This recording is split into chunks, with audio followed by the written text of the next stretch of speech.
একটু চিড়ের পোলাও করে নিই। দিয়েছি হচ্ছে তেলটা গরম করতে ফ্রাই প্যানে, তেলটা গরম হোক। হচ্ছে চিড়েটা ধুয়ে আমি জল ছেঁকুনিতে ছেঁকে রেখেছি। এখানে নিয়েছি নুন আর চিনি, এখানে নিয়েছি ঘি, যেহেতু পোলাও একটু ঘি লাগবে। আর এখানে হচ্ছে হলুদ, মশলা বলতে হলুদ দেবো, ঠিক আছে। এখানে নিয়েছি একটু আদা কুচি, আর এখানে একটু পেঁয়াজ কুচি, আর এখানে বিনসটা একটু ভাপিয়ে নিয়েছি, ঠিক আছে। তো চলো বিনসটা একটুখানি, একটু আলু আর পেঁয়াজটা একটুখানি আমি ভাজা ভাজা করে নেব। দেব হচ্ছে একটু হলুদ, একটু কালারের জন্য, বেশি নয়, ঠিক আছে।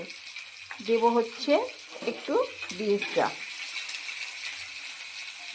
একটু ভাজা ভাজা হবে, এইগুলো ভাজা ভাজা হবে। তারপরে দেব হচ্ছে একটু নুন আর চিনি, ঠিক আছে। নুন আর চিনি এটা একটা ভাজা ভাজা হবে। দেব হচ্ছে এখানে একটু আদা কুচি, এখানে হবে একটু আদা কুচি দিলাম। চিড়ের পোলাও বেশি কিছু লাগে না, তোমরা আলু দিতে পারো, গাজর দিতে পারো, তো আমি কিছু দিইনি, আমি একটাই সবজি দিয়েছি। তো তো চলো এবারে একটা ভাজা ভাজা হয়ে হলে আমি দেব হচ্ছে একটু ভাজা ভাজা হয়ে গেছে। তোমরা বাদাম দিতে পারো, আমি বাদাম দিইনি। কিশমিশ দিতে পারো, তো আমি কিশমিশও দিইনি, দিয়েছি হচ্ছে চিড়ে দিয়ে দিলাম। চিড়েটা দিয়ে একটু ভাজা ভাজা করে দেব একটু ঘি।